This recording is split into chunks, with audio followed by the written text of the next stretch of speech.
નમસ્કાર દર્શક મિત્રો, i7 ન્યૂઝ ગુજરાતીની સાથે હું છું આપની સાથે પાયલ બામણી। તો જોઈએ આજના મહત્વના સમાચારમાં।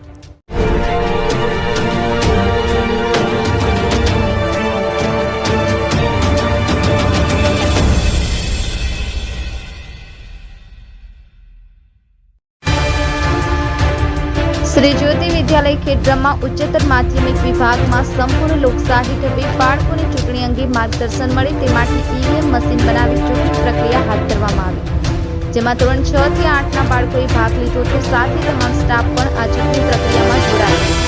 ચૂંટણી પ્રક્રિયાની તમામ કામગીરી પ્રાથમિક આચાર્ય ધીરુભાઈ તેમજ સ્ટાફ મિત્રોના સહયોગ માર્ગદર્શન હેઠળ બાળકો દ્વારા કરવામાં આવી છે।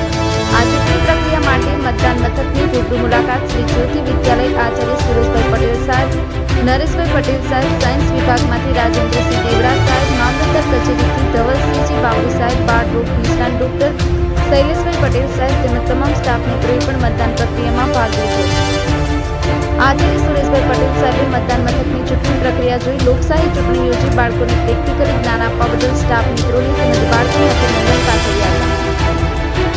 એલાન અને જીએસના ઉમેદવાર વોટ આપી મતદાન કરવામાં આવ્યું। સંપૂર્ણ ચૂંટણી પ્રક્રિયા દરમિયાન પ્રાથમિક વિભાગના બાળકો આ પ્રક્રિયાથી વાકેફ થયા હતા। સમગ્ર ચૂંટણી પ્રક્રિયાનું સ્વીકાર્ય વ્યવસ્થાપન કરવા બદલ પ્રાથમિક શાળાના વડાશ્રી ધીરુભાઈ સાહેબ તેમની સામગ્રી અને શાળાના આચાર્ય શ્રી સુરેશભાઈ પટેલ સાહેબે બિરદાવી અને ખૂબ અભિનંદન આપ્યા હતા। કાર્યક્રમના અંતે ચૂંટણી પ્રક્રિયામાં જોડાયેલા તમામ સ્ટાફને નાસ્તો આપવામાં આવ્યો। Bureau chief Hasmukh Prajapati, i7 news Gujarati, Sabarkantha. ઉચ્ચતર પ્રાથમિક વિભાગમાં જીએસ અને એલઆરની ચૂંટણી સંપૂર્ણ લોકશાહી ઢબે યોજાઈ। દરેક બાળકો લાઇનબદ્ધ, પોલીસ વ્યવસ્થા પણ એ જ કક્ષાએ શોભે એ રીતની બેલેટ પેપર આપવામાં આવ્યા, મતકૂટે અને જે રીતે આપણે ઇલેક્શન કરીએ છીએ એમાં જે પ્રોસિજર છે એ જ પ્રોસિજરને પ્રાથમિક આચાર્ય ધીરુભાઈ સાહેબના માર્ગદર્શન હેઠળ સૌ ગુરુજીએ ખંતથી ખડે પગે ઊભા રહીને સરસ મજાની સેવા બજાવી છે।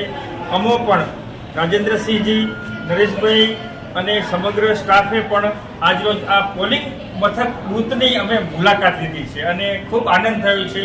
જય હિન્દ, ભારત માતા કી જય।